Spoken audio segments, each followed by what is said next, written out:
Hello friends, नमस्कार। आप सभी का आपके अपने यूट्यूब चैनल नैन स्कूल पर हार्दिक स्वागत है। आज के अपने इस वीडियो में हम बात करने वाले हैं ईसीएचएस में होने वाले भेदभाव को लेकर, या मैं कहूँ जो ईसीएचएस का कानून है, जो लॉ है, उसमें कह सकते हैं कि एक बहुत बड़ा क्वेश्चन मार्क है। वो क्या है? देखिए, ECHS one law for officers, एक जो कानून है वो ऑफिसर्स के लिए है, and another law for JCO and OR, जो दूसरा कानून है वो जेसीओ एंड ओआर के लिए। देखिए, जेसीओ ओआर के लिए और ऑफिसर्स के लिए अलग अलग कानून होना, ये वास्तव में जो संविधान की अनुच्छेद 14 है, समानता का अधिकार, उसका उल्लंघन है। तो देखिए, उसके ऊपर एक आर्टिकल्स है जो मैं आपके सामने शेयर करने वाला हूँ, और ये आर्टिकल बहुत ही ज़्यादा इंपॉर्टेंट है। इसमें कुछ ऐसे पॉइंट डिस्कस किए गए हैं जो आप सभी को जानने बहुत ज़रूरी हैं। तो इस वीडियो को अंत तक आप देखिएगा, स्किप नहीं करिएगा, क्योंकि एक एक पॉइंट जो है बहुत कीमती है, जिन पॉइंट पर हम डिस्कस करने वाले हैं। अगर आप मेरे चैनल पर नए हैं, चैनल को सब्सक्राइब कर लीजिए। वीडियो पसंद आए तो लाइक और शेयर करना ना भूलें।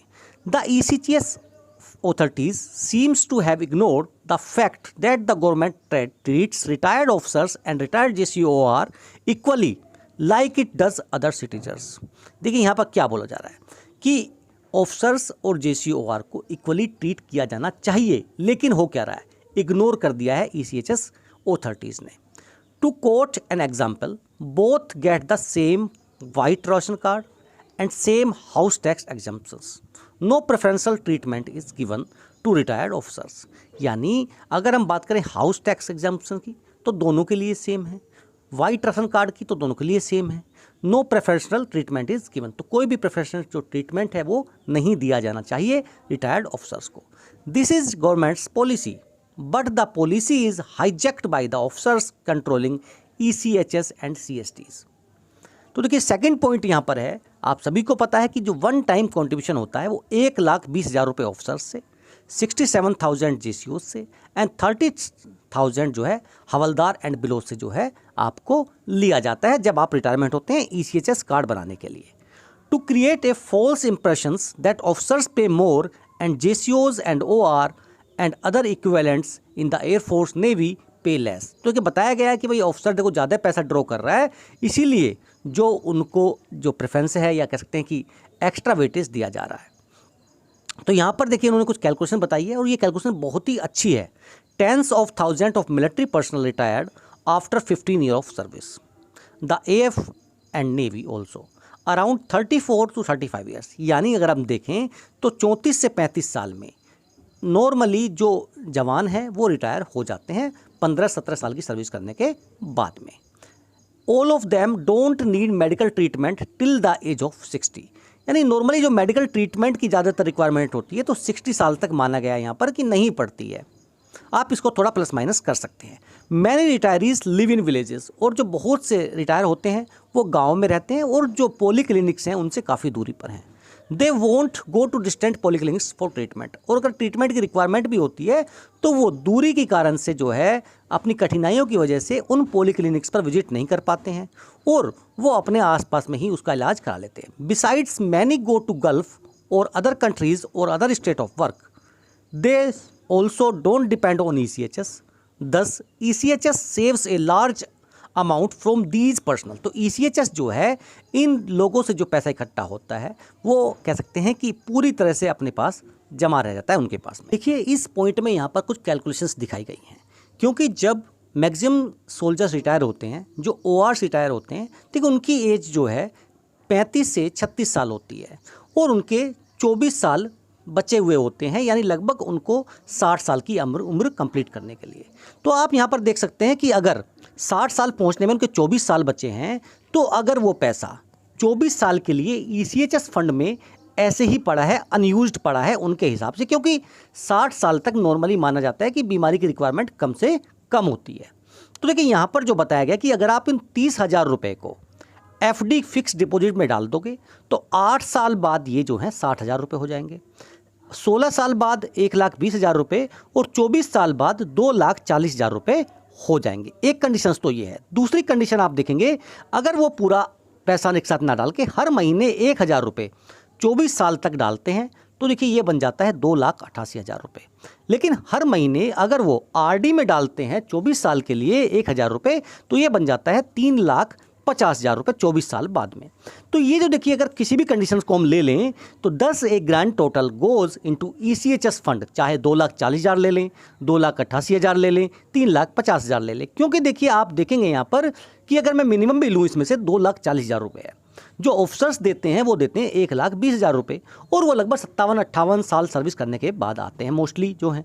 तो यहाँ पर जो आप कंडीशंस देख सकते हैं, तो जो JCOs एंड OR हैं उनका मैक्सिमम फंड जो है काफ़ी समय तक अनयूटिलाइज या अनयूज ECHS फंड में पड़ा रहता है। Let us take the average life span of 80। मान लीजिए कि औसत जीवन काल जो है एक मनुष्य का अभी 80 साल है।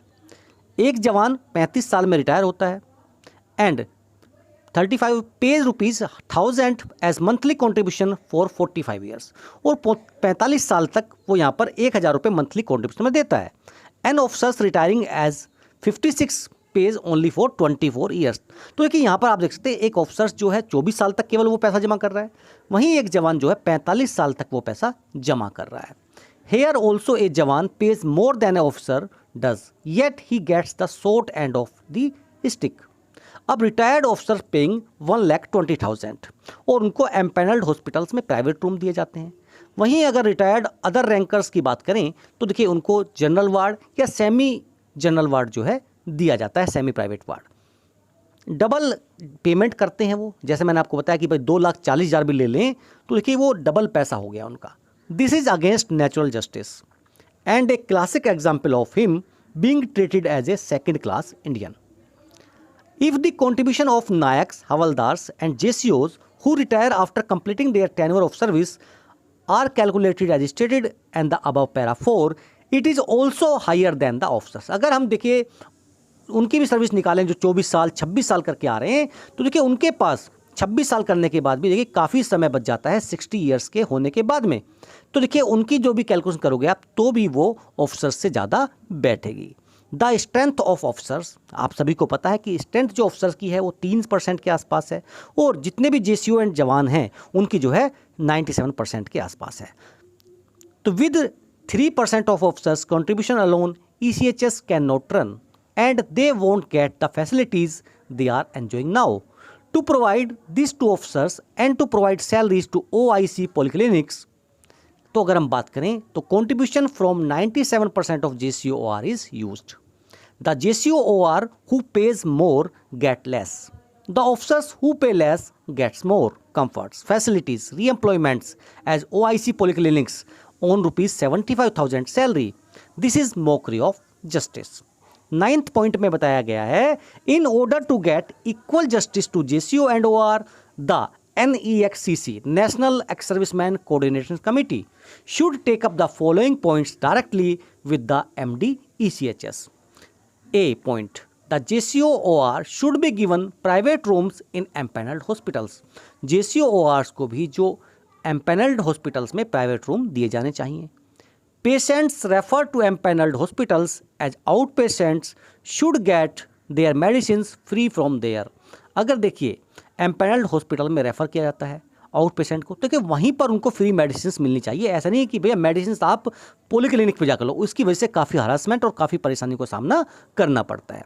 See, by paying a one time contribution of ₹30,000 and 67,000 जैसा ORs के लिए एंड JCOs के लिए बताया गया है, have already paid more than officers did, Therefore, stop deducting ₹1,000 every month from the monthly pension of JCOR। तो आप JCOR के मंथली पेंशन से 1,000 रुपये काटना जो है बंद कीजिए। There are many retired JCORs who are more qualified and experienced than the officers. Therefore, appoint officers in charge of the polyclinic through competitive exams, show all the ranks so that JCOR also get chance। देखिए ये बहुत important point है। देखिए यहाँ पर भी इसके लिए अगर करना है, क्योंकि क्राइटेरिया कुछ नहीं है, तो यहाँ पर आप एक छोटा सा एग्जाम कंडक्ट कर लीजिए, उसके आधार पर जो भी क्वालिफाइड करे आप उसको OIC पॉलीक्लिनिक बना दीजिए, चाहे इसमें JCOR हो चाहे ऑफिसर्स। Nobody except the top ECHS brasses know how much money comes into the ECHS fund. देखिए ECHS फंड में कितना पैसा आता है, जितने टॉप ऑफिसर्स हैं ऊपर वाले उनको पता है, बाकी नहीं पता है। देखिए हर साल इसकी कैग के साथ ऑडिट होना चाहिए और उस रिपोर्ट को उस नोटिस बोर्ड पर वहाँ पर लगाया जाना चाहिए कि भाई इतना पैसा आया, इतना पैसा हमने खर्च किया। If MDECHS turns down the about demand, we should think of restoring the Gandhian method of satyagraha before all polyclinics till our demands are met. Remember the idiom, the squeaky wheels get the grease. If we don't react, we won't get anything. जय हिंद। और देखिए ये लिखा है जो लेख retired सूबेदार Thomas वीए ने। देखिए इन्होंने अपनी तरफ से पूरा का पूरा जो 10 पॉइंट्स हैं यहाँ पर बताए हैं कि कैसे कैसे करके पूरी कैलकुलेशन अगर की जाए तो जेसीओ और जवान जो हैं वो यहाँ पर काफ़ी पैसा देते हैं कंपेयर टू ऑफिसर्स, क्योंकि जो एज के फैक्टर हम देखें यहाँ पर तो बहुत बड़ी बात है। देखिए जब कम्यूटेशन मिलता है तो कम्यूटेशन फैक्टर में कम्यूटेशन टेबल का बहुत बड़ा रोल होता है। जैसे ही आपकी एज सर्विस बढ़ती जाती है ऐसे ही आपका कम्यूटेशन फैक्टर जो कम होता चला जाता है। तो देखिए यहाँ भी उस टाइप की कंडीशंस होनी ज़रूरी है। ये थी जानकारी। अगर आपको पसंद आई तो देखिए वीडियो को लाइक करें, शेयर करें और चैनल को सब्सक्राइब करें। फिर मिलेंगे आपसे। जय हिंद, जय भारत।